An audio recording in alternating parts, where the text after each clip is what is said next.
నమస్తే, welcome to Raj news special drive. నేను శ్రీకాంత్. తెలంగాణలో పవన్ కళ్యాణ్ రాజకీయాలు మొదలయ్యాయా? ఈ మధ్యకాలంలో పవన్ కళ్యాణ్ పైన విపరీతమైనటువంటి రాజకీయ విమర్శలు వచ్చాయి. పవన్ కళ్యాణ్ ఏకంగా బహిరంగ సభ పెడతాను అంటే బహిరంగ సభను కూడా పెట్టనివ్వకుండా పర్మిషన్లు ఇవ్వలేనటువంటి పరిస్థితి. ఆ సమయంలో పవన్ కళ్యాణ్ ఇంట్లో నుంచే ప్రెస్ మీట్ పెట్టడానికి పర్మిషన్ తీసుకొని మరి ప్రెస్ మీట్లు పెట్టాల్సినటువంటి పరిస్థితి పవన్ కళ్యాణ్కి వచ్చింది. సో తెలంగాణ రాష్ట్రంలో జనసేనను స్థాపించి ఆంధ్రప్రదేశ్ రాష్ట్రంలో 10 సంవత్సరాల పాటు ఫైట్ చేసి ఆ తర్వాత ప్రస్తుతానికి కూటమి ప్రభుత్వంలో ఉండి ఉప ముఖ్యమంత్రిగా ఉన్నటువంటి పవన్ కళ్యాణ్ తెలంగాణలో ఎందుకు రాజకీయాలు మొదలు పెడదాం అనుకున్నారు? దట్టు తెలంగాణ ఆవిర్భావ దినోత్సవం రోజే పవన్ కళ్యాణ్ బహిరంగ సభ పెట్టడం వెనకాలన్నటువంటి కారణం ఏమిటి? హైదరాబాద్లో జిహెచ్ఎంసీ ఎన్నికలు రాబోతున్నాయి ఈ సంవత్సరం ఆఖర్లో. సో జిహెచ్ఎంసీ ఎన్నికల కోసం జనసేన సిద్ధమవుతోందా? పవన్ కళ్యాణ్ తొందరలోనే పార్టీకి సంబంధించినటువంటి నియోజకవర్గ ఇన్ఛార్జీలను కూడా నియమించబోతున్నారు. సో ఆ విషయంలో కూడా పవన్ కళ్యాణ్ కొంత స్పీడప్గా కనిపిస్తోంది. సో ఇప్పటికే హైదరాబాద్లో జనసేన పార్టీ కార్యాలయాన్ని కూడా స్థాపించారు. రేపటి రోజున జనసేన అధికారంలోకి వస్తే తెలంగాణ నుంచే తెలంగాణ వ్యక్తే ముఖ్యమంత్రి అవుతారన్నటువంటి మాటలు తెలంగాణ రాజకీయాల్లో ఎట్లాంటి పరిణామాల్ని అంచనా వేయొచ్చు? తెలంగాణలో రాజకీయాలు అంత సాధ్యమా? ఆంధ్రప్రదేశ్లోనే దిక్కు లేదు, తెలంగాణలో నేనెట్లా రాజకీయాలు చేయగలుగుతా, ఇక్కడ నేను ఎట్లా ముఖ్యమంత్రి అవుతా అన్న మాటల తర్వాత పార్టీ స్పీడప్ చూస్తుంటే కనుక ఏదో జరగబోతోంది. అంటే తెలంగాణలో జనసేన వస్తే దట్టు హైదరాబాద్ జిహెచ్ఎంసీ ఎన్నికల్లో కనుక ఒకవేళ పోటీ చేస్తే ఎలాంటి పరిణామాలు ఉండబోతున్నాయి? తెలంగాణను పవన్ కళ్యాణ్ని తెలంగాణ యాక్సెప్ట్ చేసేటువంటి పరిస్థితులు ఉన్నాయా? ఎందుకంటే కూటమి ప్రభుత్వంలో ఉన్నారు. అక్కడ బీజేపీ తెలుగుదేశం పార్టీ పొత్తులో జనసేన ప్రభుత్వం నడుస్తోంది, కూటమి ప్రభుత్వం. తెలంగాణకు వస్తే టీడీపీ మద్దతుతో వస్తారా? టీడీపీని తెలంగాణ యాక్సెప్ట్ చేసేటువంటి పరిస్థితి ఉందా? చంద్రబాబును యాక్సెప్ట్ చేసేటువంటి పరిస్థితి ఉందా? మాట్లాడదాం. అందే సత్యం గారు మనతో పాటు జాయిన్ అవుతున్నారు. సత్యం గారు నమస్తే. నమస్తే. సో జనసేన రాజకీయాలు తెలంగాణ నేలపైన వర్కౌట్ అయ్యే ఛాన్స్ ఉందా? ఎవరైనా ప్రయత్నం చేస్తారు. గతంలో వైఎస్ షర్మిల ప్రయత్నం చేసింది, వర్కౌట్ కాలేదు. అట్లాగే ఇప్పుడు పవన్ కళ్యాణ్ కూడా అదనంగా ఆవిడకన్నా ఉన్న అదనం ఏంటంటే సినీ స్టార్ అనేటువంటి ఇమేజ్ ఒకటి ప్రజల్ని మొబిలైజ్ చేయడానికి ఒక మొదటి దఫాగా ఉపయోగపడేటువంటి అవకాశం ఉంది. తర్వాత రెండోది జనసేన పవన్ కళ్యాణ్ని జనసేన నాయకుడు కాకుండా బీజేపీ డైరెక్షన్లో వచ్చి ఇక్కడ పార్టీ పెడుతుండనేటువంటి ఒక అపవాదు కూడా కొనసాగుతూ ఉంది. అక్కడ కూటమి ప్రభుత్వంలో కూడా చంద్రబాబు నాయుడు డైరెక్షన్లో పనిచేసే కన్నా బీజేపీ డైరెక్షన్లే పనిచేస్తుండే కూటమిలో అనేది ఆ ఇంప్రెషన్ ఉంది ప్రజల్లో. అవును, ఆయన ఒప్పుకున్న మనం ఒప్పుకున్న ఆయన ఒప్పుకోకపోయినా జనరల్ ఇంప్రెషన్ అది.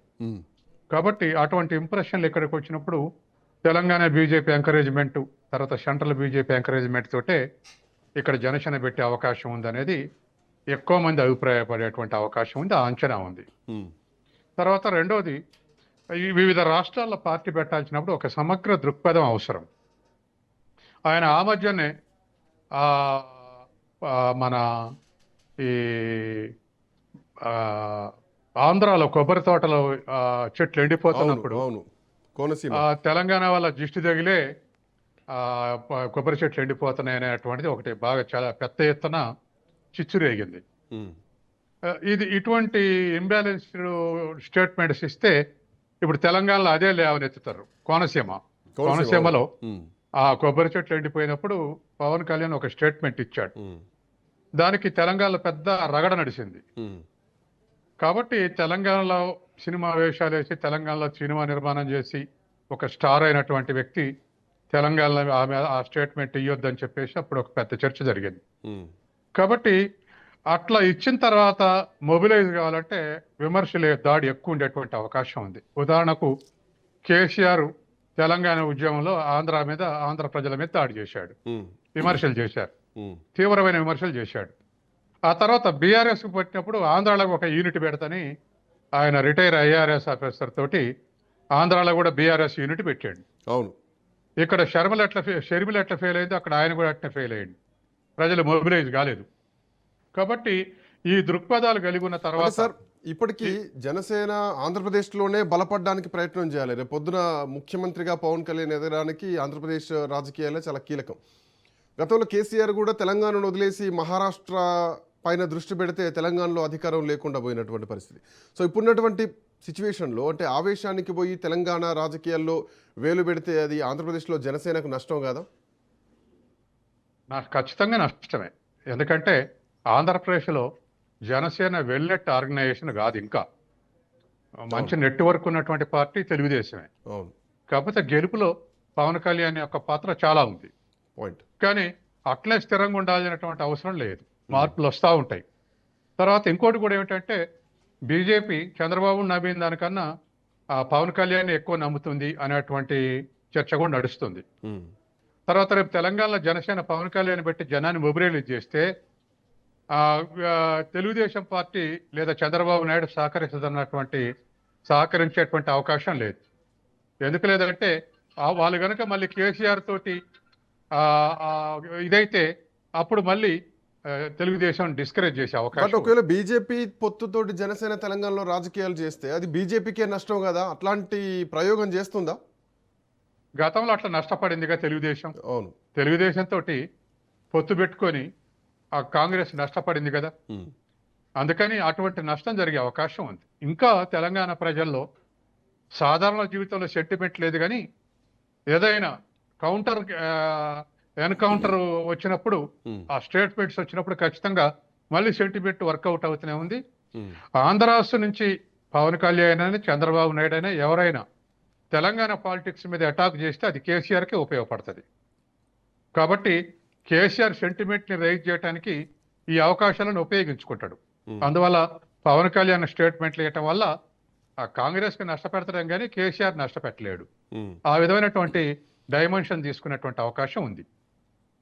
బట్ ఎలక్షన్స్ టైంకు బీజేపీ ఎంత స్పీడప్ ఉంటుందో మనకు తెలుసు. గతంలో హైదరాబాద్లో జిహెచ్ఎంసీ ఎన్నికల్లో ఎన్ని స్థానాలు గెలుచుకుందో కూడా మనం చూసాం. సో ఇప్పుడు జిహెచ్ఎంసీ ఎన్నికల్లో కూడా బీజేపీ చాలా పట్టు బిగించుకునే ప్రయత్నం చేస్తుంది. సో ఇట్లాంటి పరిస్థితుల్లో జనసేన కూడా వచ్చి మేము పోటీ చేస్తామంటే అవి ఎవరి ఓట్లు చీలుస్తుంది? ఎందుకంటే కూటమి ప్రభుత్వంలో ఉన్నారు, పవన్ కళ్యాణ్ వస్తున్నారంటే బీజేపీ వస్తున్నారని చెప్పాలి. సో బీజేపీ ఓట్లు చీలేటువంటి ప్రమాదం లేదా? అండర్స్టాండింగ్లో పోటీ చేస్తారు. జిహెచ్ఎంసీలో ఎవరికి వాళ్ళే పోటీ చేస్తారని నేను అనుకోవట్లేదు. కాబట్టి ఖచ్చితంగా జనసేన అన్ని సీట్లలో పోటీ పెట్టే శక్తి జనసేనకు లేదు. ఏదో తన ఇష్టమైనటువంటి సీట్లలో పోటీ పెట్టి మిగతా వాళ్ళని బలపరుస్తామని స్టేట్మెంట్ ఇచ్చేటువంటి అవకాశం ఎక్కువ. ఉన్నటువంటి మొత్తం 3 కార్పొరేషన్లు కలిపి 300 సీట్లలో పోటీ చేసే శక్తి జనసేనకు లేదు. నామకార్థం పెట్టినా స్టేట్మెంట్ వర్క్ మాత్రం బీజేపీ కోసం వర్క్ చేసేటువంటి అవకాశమే ఉంది. తర్వాత బీజేపీ ఇంకోటి కూడా పరీక్ష చేసే అవకాశం ఉంది. ఇంకా 2.5 సంవత్సరాలు ఎలక్షన్స్ ఉన్నాయి. ఈలోపు జనసేన బీజేపీ పుంజుకుంటుందా లేదా అని చూస్తారు. పుంజుకోలేదు, యథావిధి స్థితిలో ఉన్నటువంటి అప్పుడు బీఆర్ఎస్ తోటి పొత్తు కూడా పోవచ్చు. అప్పటి వరకు పొత్తు లేదనే చెప్తారు. ఇండిపెండెంట్గా ఎదగటానికి ఏ పార్టీ నుంచి వచ్చినా చేర్చుకోవడానికి ఈ అవకాశాలన్నీ కూడా డోర్స్ ఓపెన్ చేసే ఉంచుతారు. తీరా ఎలక్షన్ ఒక 2 నెలల ముందు అంచనా వేసుకుని అప్పుడు ఎత్తులు పొత్తులు నిర్ణయించేటువంటి అవకాశం బీజేపీ కల్పించుకుంటుంది. సార్ హైదరాబాద్లో ఎన్నికలంటే హైదరాబాద్లో అఫ్కోర్స్ ఆంధ్ర మూలాలు ఉన్నటువంటి ఓటర్లు ఉన్నారు. సో ఇక్కడ ఈ ఓట్లే గతంలో అంటే జూబ్లీహిల్స్ ఎన్నికల టైంలో కూడా తెలుగుదేశం పార్టీ కూడా తటస్థంగానే ఉందని చెప్పాలి. సో ఎవరికి మద్దతు లేదు. ఇక్కడ రేవంత్ రెడ్డి కూడా ఈ మధ్యకాలంలో మైత్రివనంలో ఎన్టీఆర్ది భారీ విగ్రహం ఓపెన్ చేశారు. వీటి చుట్టే తిరుగుతున్నాయి. సో ఇట్లాంటి పరిస్థితుల్లో పవన్ కళ్యాణ్కు ఆంధ్ర ఓటర్లు కానీ లేదంటే అభిమానులు కానీ యువత కానీ ఏమైనా వచ్చే ఛాన్స్ ఉందా? అట్లాంటి అంచనాలు ఏమైనా జనసేన వేసే అవకాశం ఉందా? ప్రయత్నం చేస్తారు. ఎందుకంటే ఇప్పుడు తెలుగుదేశం కొంత రిసీవింగ్ ఎండ్లో ఉంది. తెలంగాణలో అంత బలం లేదు. కాబట్టి గతంలో సెటిలర్స్ ఉన్నటువంటి ప్రాంతాల్లో టీడీపీ గతంలో ఉన్నదానికన్నా ఇప్పుడు వాళ్ళు ఎవరి ప్రయోజనం వాళ్ళు చూసుకుంటున్నారు. వాస్తవానికి టీఆర్ఎస్ అధికారంలో ఉన్నప్పుడు టీఆర్ఎస్కి ఓట్లు వేసారు సెటిలర్స్. ఇప్పుడు నిన్నగాక మొన్న బీఆర్ఎస్ ఎలక్షన్ కమిషన్ ఒక రిప్రజెంటేషన్ ఇచ్చింది. ఆంధ్రాలు తెలంగాణలో ఆంధ్ర 2 చోట్ల ఓట్లు ఉంచుకుంటున్నారు, ఏదో ఒక చోటే ఓట్లు ఉంచుకోవాలని. కాబట్టి సహజంగానే వాళ్ళు టీఆర్ఎస్ ఓడిపోయిన తర్వాత దూరం అయ్యారు. వాళ్ళ ప్రయోజనాలు నెరవేర్చేది ఎవరో ఏ పార్టీ దానికి అనుకూలంగా వ్యవహరిస్తున్నారు. గతంలో అధికారం ఉన్నప్పుడు కేసీఆర్ అధికారంలోకి వచ్చిన తర్వాత ఒక స్టేట్మెంట్ ఇచ్చాడు. హైదరాబాద్ ఉంటే ఎవరున్నా నేటివే, హైదరాబాద్ నేటివే, తెలంగాణ అంటే స్టేట్మెంట్ ఇచ్చాడు. అంటే రాజస్థాన్ అయినా, గుజరాత్ అయినా, ఆంధ్ర అయినా, ఎవరైనా హైదరాబాద్ సెటిల్ అయిన వాళ్ళు తెలంగాణ వాళ్ళని స్టేట్మెంట్ ఇచ్చి సెటిలర్స్ దగ్గర చేసుకున్నాడు. కానీ ఇప్పుడు అంత దగ్గరగా లేరు. కాబట్టి ఇప్పుడున్నటువంటి పరిస్థితుల్లో జనసేన చేల్చకపోతే మొత్తం కాంగ్రెస్కి అనుకూలంగా ఉండేటువంటి అవకాశం ఉంది. అవతల చంద్రబాబు నాయుడు కాంగ్రెస్ రేవంత్కు వ్యతిరేకంగా పనిచేయమని చెప్పడు. అది కేసీఆర్కి ఉపయోగపడుతుందని, బీజేపీకి ఉపయోగపడితే దానికి అడ్డం చెప్పకపోవచ్చు. కాబట్టి ఏదేమైనా ఎటు చూసుకున్నా కానీ ఇది కేసీఆర్ కే ప్లస్ అయ్యే అవకాశం ఉంది, రేవంత్ రెడ్డికే మైనస్ అయ్యేటువంటి అవకాశం కనిపిస్తుంది కదా. ఎందుకంటే ఇక్కడ కూడా తెలుగుదేశం పార్టీ ఓటర్లు ఉంటారు, తెలుగుదేశం పార్టీ మద్దతుదారులు కూడా ఉంటారు. హైదరాబాద్లో ప్రత్యేకంగా కూకట్పల్లి కానీ సంగారెడ్డి కొన్ని ప్రాంతాల్లో సెటిలర్స్ ఎక్కువగా ఉంటారు. మనం చూడొచ్చు, చంద్రబాబు నాయుడిని అరెస్ట్ చేసినప్పుడు ఇక్కడ నుంచి భారీగా ర్యాలీలు తీసినటువంటి సందర్భాన్ని చూసాం. ఆ తర్వాత ఓట్లు వేయడానికి కూడా ఆంధ్రప్రదేశ్లో ఎన్నికలు జరిగితే ఓట్లు వేయడానికి కూడా ఇక్కడ నుంచి బస్సుల్లో తరలిపోయినటువంటి సందర్భాన్ని కూడా వచ్చాం. రేపొద్దున రేవంత్ తెలుగుదేశం పార్టీ నుంచి వచ్చినటువంటి మూలాలనే వ్యక్తే, ఎన్టీఆర్ను కీర్తిస్తున్నటువంటి వ్యక్తే, ఎన్టీఆర్ విగ్రహంతో రాజకీయాలు చేస్తున్నారు. అటు తెలుగుదేశం పార్టీ పెద్దగా రెస్పాండ్ కూడా అవ్వట్లేదు. ఎందుకంటే ఒకవేళ తెలుగుదేశం పోటీ చేస్తే అది రేవంత్కే మైనస్ అవుతుంది. బట్ అదే కూటమి ప్రభుత్వంలో ఉన్నటువంటి జనసేన అధినేత తెలంగాణకు వస్తే ఇది రేవంత్కి నష్టం అయ్యేటువంటి అవకాశం లేదా? అంటే ఇవాళ ఉన్నటువంటి పరిస్థితుల్లో ఇక్కడ సామాజిక తరగతి కూడా చూసే అవకాశం ఉంది. సామాజిక తరగతి పరంగా చూసినప్పుడు పవన్ కళ్యాణ్కు పెద్ద అడ్వాంటేజ్ ఉండదు. కాబట్టి సామాజిక తరగతిగా చూసినప్పుడు ఖచ్చితంగా రేవంత్ గెలిచిన నాడు కూడా ఒక కమ్మ సామాజిక తరగతి మంచి ఎంకరేజ్ చేసింది, చాలా ప్రోత్సహించింది, అన్ని రకాలుగా ప్రోత్సహించింది. కాబట్టి రేవంత్ రెడ్డి నాయకత్వం అనేది కాంగ్రెస్ కు ప్లస్ ఈ యాంగిల్, ఈ డైమెన్షన్ లో. అది ఇక్కడ సెటిలర్స్ అంతా కూడా కేసీఆర్ కాదనుకున్నప్పుడు ఖచ్చితంగా కాంగ్రెస్ కి సపోర్ట్ చేసేటువంటి అవకాశం ఉంది. జనసేన ద్వారా అది డిస్టర్బ్ అవుతుందా లేదా అనేటువంటిది ఇప్పుడే చెప్పలేము. కానీ ఏ మేరకు మొబిలైజ్ చేస్తాడు పవన్ కళ్యాణ్, జనం చూడటానికి రావచ్చు, కానీ అట్లా కాదు కదా. ఎలక్షన్స్ నాటికి ఆల్టర్నేటివ్స్ చూస్తారు. ఎవరికెవరు ఆల్టర్నేటివ్, ఎవరికేస్తే ఎవరు గెలుస్తారు, లేదా ఎవరికేస్తే ఎవరు ఓడిపోతారు, ఇవన్నీ వర్కౌట్ అవుతాయి. కాబట్టి వాటిని బట్టే మనం ఎవరికేస్తారనేది ఆనాడు చెప్పొచ్చు. ఈనాడైతే ఆయన రావటం వల్ల కొంత షర్మిల వచ్చినప్పుడు ఉన్నటువంటి అలజడి ఉండొచ్చు, కానీ ఆ తర్వాత ఎవాపరేట్ అయిపోయే అవకాశం ఉంది. ఎందుకంటే డిఫరెంట్ టైమ్స్లో ఆయన వైఖరి తెలంగాణ మీద ఏ వైఖరి ప్రదర్శించారో, ఏం మాట్లాడాడో, ఇవన్నీ కూడా చర్చకు పెట్టేటువంటి అవకాశం ఉంది. సో జనసేన వస్తే ఎవరికి లాభం, జనసేన వస్తే ఎవరికి నష్టం? జనసేన ఇక నుంచి తెలంగాణ రాజకీయాల్లో క్రియాశీలక పాత్ర పోషించబోతోంది. సో రానున్నటువంటి రోజుల్లో జిహెచ్ఎంసీ ఎన్నికల్లో కూడా పోటీ చేయబోతున్నాం అన్నటువంటి సంకేతాలు గుడుస్తోంది. సో పార్టీ విస్తరణ దిశగా అడుగులు వేస్తోంది. బట్ సత్యం సార్, తెలంగాణలో జనసేనకు అంత పొలిటికల్ స్పేస్ ఉందా అన్నది ఇక్కడ ఒక ప్రశ్న మనం వేసుకోవాలి. ఎందుకంటే ఇప్పటికే ప్రధాన పోటీ బీఆర్ఎస్ అండ్ కాంగ్రెస్, బీజేపీ మధ్యలోనే ఉంది. సో ఇట్లాంటి త్రిముఖ పోటీ ఉన్నటువంటి ఈ పొలిటికల్ గ్రౌండ్లో జనసేనకు అంత స్పేస్ కనిపిస్తుంది అనుకోవచ్చా? ఇప్పుడు ఇది మార్జినల్ సపోర్టు, మేజర్ సపోర్ట్ కాదు. అంటే బీజేపీకి బెనిఫిట్ జనసేన పెట్టడం అనేది.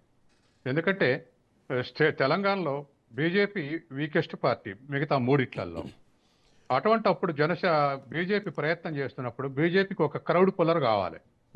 ఇప్పుడున్నటువంటి పరిస్థితుల్లో బీజేపీలో క్రౌడ్ పుల్లర్ లేరు. గతంలో బండి సంజయ్ ఉండేది, ఇప్పుడు ఆయనది కూడా పోయింది. కాబట్టి ఖచ్చితంగా పవన్ కళ్యాణ్ క్రౌడ్ పుల్లింగ్ బీజేపీకి ఉపయోగపడుతుంది. కాబట్టి ఆ మేరకు అమిత్ షా కానీ లేకపోతే మోడీ కానీ ఆంధ్రాకు వచ్చినప్పుడల్లా పవన్ కళ్యాణ్ ఎక్కువ ఎంకరేజ్ చేస్తున్నారు. అదే పవన్ కళ్యాణ్ బీజేపీ కూడా ఉపయోగపడుతున్నాడు. కాబట్టి రేపు హైదరాబాద్ ఎలక్షన్లు కానీ తెలంగాణ ఎలక్షన్లు కానీ పవన్ కళ్యాణ్ పార్టీ లేదా జనసేన పార్టీ బలపడితే అది బీజేపీ బెనిఫిట్ తప్ప మిగతా ఏ పార్టీకి బెనిఫిట్ కాదు. కాబట్టి ఒక క్రౌడ్ పుల్లరు ఒక పార్టీ మిత్రుడు ఉంటే సహజంగానే అడ్వాంటేజ్ కదా. కాబట్టి ఆ అడ్వాంటేజ్ బీజేపీ తీసుకుంటుంది. బీజేపీ సెంట్రల్ రాజకీయాలు, వాళ్ళ ఎత్తుగడలు, వాళ్ళ వ్యవహారాలు, అవన్నిటికీ మళ్ళీ మార్జినల్ సపోర్టు ఆ పవన్ కళ్యాణ్ నుంచి లభించే అవకాశం ఉంది. కాబట్టి అటువంటి ఆ తర్వాత గోదావరి జిల్లాల నుంచి వచ్చే సెటిలర్స్, ఉభయ గోదావరి జిల్లాల నుంచి వచ్చినటువంటి సెటిలర్స్, ఇటువంటి వాళ్ళు కూడా కొంత 1 or 2% ఉపయోగపడిన అది ఉపయోగమే కదా. కాబట్టి జనసేన బలపడితే బీజేపీకి లాభం, ఖచ్చితంగా లాభం.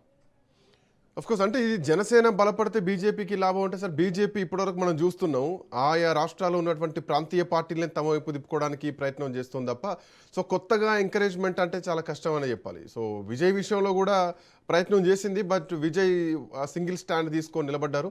సో విజయ్ గెలిచారు. సో విజయ్ విషయంలో కూడా పెద్దగా బీజేపీ సక్సెస్ కాలేకపోయింది, బట్ ఏడీఎంకేనే కలుపుకుంది.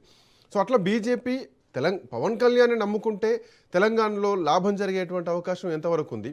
సో అట్లాంటి పరిస్థితి వస్తే గతంలో బీఆర్ఎస్ బీజేపీ కలిసి పోటీ చేయబోతున్నారు అన్నటువంటి సంకేతాలు కూడా రావడం జరిగింది. బీజేపీ అధికారంలోకి రావాలనుకుంటే ఒక పవర్ సెంటర్ని తీసుకుంటుంది తప్ప క్రౌడ్ పుల్లర్ని తీసుకుంటుంది అనుకోవచ్చా? లేదు. ఇప్పుడు బీజేపీ ఒక వ్యూహం అనుసరించదు, మల్టీ ఫేసెట్ అంటే వివిధ రకాల బహుళ వ్యూహాలు అనుసరిస్తుంది. ఏ రాష్ట్రంలో ఎట్లా చేసింది. కాబట్టి పవన్ కళ్యాణ్ నమ్ముకొని ఇంకే పని చేయదు అనుకోవడానికి వీల్లేదు. ఇప్పటికే వార్తలు వస్తున్నాయిగా, హరీష్ రావు కోసం ప్రయత్నించారు. తర్వాత రేవంత్ రెడ్డి కూడా ప్రధానమంత్రి స్వయంగా రమ్మంటుండని అక్కడక్కడ మనకు న్యూస్ వస్తున్నాయి కదా. కాబట్టి వాళ్ళు ఖచ్చితంగా ముందు బీఆర్ఎస్ మీద కాన్సన్ట్రేట్ చేస్తారు. బీఆర్ఎస్ ని సరెండర్ చేసుకుంటే గానీ తెలంగాణలో కాంగ్రెస్ కి ఆల్టర్నేటివ్ గా తయారు కాదు. కాబట్టి వాళ్ళ కాన్సన్ట్రేషన్ అంతా వాళ్ళ ఓటింగ్ పెరగాలనుకున్నా, వాళ్ళ నెట్వర్క్ పెరగాలనుకున్నా, ఏదో ఒక ప్రాంతీయ పార్టీని డ్యామేజ్ చేయింది సాధ్యం కాదు. అస్సాంలో ఏజీపీ కనుమరైనాకనే బీజేపీ పెరిగింది. బెంగాల్లో లెఫ్ట్ కనుమరైనాకనే బీజేపీ పెరిగింది. ఇట్లా ఏ రాష్ట్రంలో చూసినైనా ఒక ప్రాంతీయ పార్టీ కనుమరుగు గాందే బీజేపీకి నెట్వర్క్ డెవలప్ కాదు. మా గోవాలో గోవంతక్ పార్టీ డిజపీర్ అయినాకనే నెట్వర్క్ పెరిగింది. కాబట్టి తెలంగాణలో కూడా బీఆర్ఎస్ డ్యామేజ్ చేయకుండా బీజేపీ నెట్వర్క్ పెరిగే అవకాశం లేదు. ఎందుకంటే కాంగ్రెస్ పార్టీ అధికారంలో ఉంది కాబట్టి దాన్ని డ్యామేజ్ చేయడం కష్టం. ఏదో ఒకరిద్దరిని రప్పించుకున్నా దానివల్ల ఆల్టర్నేటివ్ డెవలప్ అయ్యే అవకాశం లేదు. కాబట్టి ముందు కాన్సన్ట్రేషన్ అంతా ఎలక్షన్ల ముందు 2 నెలల ముందు 1 నెల ముందు మళ్ళీ వ్యూహం మారుద్ది, పొత్తులో కూడా పోవచ్చు, అది వేరే విషయం. కానీ ఈలోపు చిన్న పార్టీలన్నీ తను స్వాధీనం చేసుకోవడానికి విశ్వ ప్రయత్నం చేస్తుంది. పవన్ కళ్యాణ్ అట్లాగా అది అడిషనల్ ఛార్జ్, అది అదనపు బలగం. పవన్ కళ్యాణ్ నమ్ముకొని చేతులు కట్టుకొని కూర్చునే పార్టీ బీజేపీ కాదు. కాబట్టి ఖచ్చితంగా బీఆర్ఎస్ మీద ఆ కాన్సన్ట్రేషన్ ఉంటుంది. సార్ ఇంతకాలం అంటే 10 ఏళ్ళు ప్రతిపక్షంలో ఉండి విమర్శించి ఆ తర్వాత ప్రభుత్వంలోకి వచ్చి డిప్యూటీ సీఎం అయినటువంటి పవన్ కళ్యాణ్ సో ఇప్పుడు ఆల్ ఆఫ్ సడన్గా మళ్ళీ తెలంగాణ, కోర్స్ తెలంగాణలో గతంలో పార్టీ కార్యాలయం ఉండి ఆ తర్వాత దాన్ని తరలించేశారు ఆంధ్రప్రదేశ్కు, మళ్ళీ ఇప్పుడు కొత్త పార్టీ కార్యాలయాన్ని పెట్టారు. ఇవన్నీ కేవలం జిహెచ్ఎంసీ ఎన్నికల వరకే చూడాలా మనం, లేదంటే దీర్ఘకాలిక రాజకీయ వ్యూహంగా చూడొచ్చా? ఎందుకంటే 10 ఏళ్ళు ప్రతిపక్షంగానే ఉండి కొట్లాడి ఆ తర్వాత ప్రభుత్వంలో రావడానికి కీలకమైన పవన్ కళ్యాణ్, సో ఇది ఈ ఎపిసోడ్ని ఎంతవరకు మనం అంచనా వేయచ్చు? నేనైతే దీర్ఘకాలిక వ్యూహంతో పార్టీ పెట్టాడు అనుకుంటున్నా. రేపు జిహెచ్ఎంసీ ఎలక్షన్లు అయిపోగానే 4-5 సీట్లు వచ్చిన తర్వాత మళ్ళీ వదిలేసిపోతాడని నేను అనుకోవట్లే. ఖచ్చితంగా ఇది అసెంబ్లీ ఎలక్షన్ల వరకు, పార్లమెంట్ ఎలక్షన్ల వరకు కూడా దీన్ని కొనసాగించేటువంటి అవకాశం ఉంది. అందుకని అది సబ్ పార్ట్నర్ గా, మేజర్ పార్ట్నర్ కాకుండా సబ్ పార్ట్నర్ గా కొనసాగే అవకాశం ఉంది. ఆంధ్రప్రదేశ్ లో కూటమిలు ఏ రోల్ ప్లే చేస్తుందో తెలంగాణలో కూడా ఆ రోల్ ప్లే చేసే అవకాశం ఉంది. అయితే ఇక్కడ ఆంధ్ర వ్యతిరేక సెంటిమెంట్ ఉంది కాబట్టి ఫోర్ ఫ్రంట్ పెడితే లాభమా, బ్యాక్ సీట్ లో ఉంటే లాభం అనేటువంటిది బీజేపీ ఆలోచిస్తుంది. ఉదాహరణకు మన కుకట్పల్లి ఎలక్షన్ లో హరికృష్ణ బిడ్డని పెడితే ఓడిపోయింది, కానీ మొత్తానికి తెలంగాణ సెంటిమెంట్ కు ఉపయోగపడింది టిఆర్ఎస్ కు. కాబట్టి అటువంటి ఏదన్నా చంద్రబాబు నాయుడు చెప్తాడు మేము రావటం వల్ల మీకు నష్టం జరుగుద్దని. అందువల్ల వీటన్నిటిని బేరీజ్ వేసుకునే బీజేపీ రాజకీయాలు నడిపే అవకాశం ఉంది. అందుకని పవన్ కళ్యాణ్ ఎక్కడ ఉపయోగించాలని అక్కడే ఉపయోగించేటువంటి అవకాశం ఉంది. ఇదొకట్లాగా తెలంగాణ ఇప్పుడు కేసీఆర్ ని ఎంత చూస్తాను స్టేట్మెంట్ ఇచ్చింది ఇదివరకు పవన్ కళ్యాణ్ తెలంగాణ ప్రచారంలో. తర్వాత ఈ దీంట్లో కోనసీమలో కొబ్బరి చెట్లు ఎండిపోతున్నాయి, తెలంగాణ దిష్టి తెలిగేలే అన్నాడు. కాబట్టి ఇటువంటి ఇమ్మెచ్యూర్ స్టేట్మెంట్స్ ఇవ్వకూడదు. పవన్ కళ్యాణ్ లో మెచ్యూరిటీ పెరుగుతుంది, నో డౌట్ అబౌట్ ఇట్. కానీ ఇంకా వివిధ రాష్ట్రాల్లో కూడా వెళ్ళాలనుకున్నప్పుడు ఇంకొంత బ్యాలెన్స్డ్గా యాక్ట్ చేయటం అవసరం. సరే, ఇందాక మీరు అన్నట్టు కోనసీమ కొబ్బరి చెట్లకు తెలంగాణ వాళ్ళ దిష్టి దాకింది అంటే రేపు పొద్దున ఎన్నికల్లో ప్రతి ఒక్కరు కూడా ఇదే అంశాన్ని ప్రస్తావిస్తారు. తల్లిని చంపి బిడ్డను వేరు చేశారని చెప్పి గతంలోనే బీజేపీ స్టేట్మెంట్ ఇచ్చింది. సో పవన్ కళ్యాణ్ కూడా విభజన ఇష్టం లేదు కాదు, విభజన సరిగా జరగలేనటువంటిది కూడా సోషల్ మీడియాలో వైరల్ అయిపోయింది. సో తెలంగాణ అంటేనే ఇష్టం లేదు అన్న సంకేతాలు ఉన్నటువంటి వ్యక్తి. మోరోవర్ ఇక్కడ తెలంగాణ సెంటిమెంట్ బలంగా ఉంటుంది. సో ఎవరైనా కానీ సెంటిమెంట్ బేస్డ్ రాజకీయాలు ఉంటాయి. సో పొద్దున ఆంధ్ర తెలంగాణ లాంటి సెంటిమెంట్ వస్తే ఇది కాంగ్రెస్కు నష్టమై బీఆర్ఎస్కు లాభం జరిగేటువంటి అవకాశం లేదా? బీజేపీకి ఎంతవరకు లాభం జరుగుతుంది ఇక్కడ? ఇప్పటికే నేను స్మెల్ చేసింది ఏంటంటే ఉమ్, తెలంగాణ సెంటిమెంట్ విషయంలో బీఆర్ఎస్ ఎట్లుంటుందో ఉమ్, అంతకన్నా అగ్రెసివ్ గా కాంగ్రెస్ బిహేవ్ చేసే అవకాశం ఉంది. ఉమ్. ఆ అవకాశం బీఆర్ఎస్ చేతిలోకి పోకుండా. బట్ ఎందుకంటే కాంగ్రెస్ కు ముఖ్యమంత్రి విషయంలోనే చాలా వ్యతిరేకత ఉంటుంది కదా. జై తెలంగాణ అనే వ్యక్తి ముఖ్యమంత్రిగా ఉన్నారు అన్నది కూడా బీఆర్ఎస్ ఆయన పార్టీ పొద్దున స్టాండ్ తీసుకుంటుంది. ఆయన ఓవర్కమ్ అయ్యాడుగా రేవంత్ రెడ్డి. ఉమ్, ఓవర్కమ్ అయ్యాడుగా తెలంగాణ సెంటిమెంట్ ని. మొన్న తెలంగాణ సెంటిమెంట్ ప్రయత్నం చేశారుగా. రేపు పోలింగ్ అనగా నాగార్జున సాగర్ డ్యామ్ మీదకి జగన్ పోలీసులు పంపటం, తెలంగాణ పోలీసులు పంపటం, ఇదంతా సెంటిమెంట్ రాజేయడానికి చేసినటువంటి ఎత్తుగడ అనేది మామూలు ఉన్నాడుగానే చెప్తారు. వాస్తవం. కాబట్టి వాటి ఓవర్కమ్ అయ్యొచ్చి రేవంత్ రెడ్డి గెలిచాడుగా. కాంగ్రెస్ 20% ఓటింగ్ 40% పెరిగిందిగా.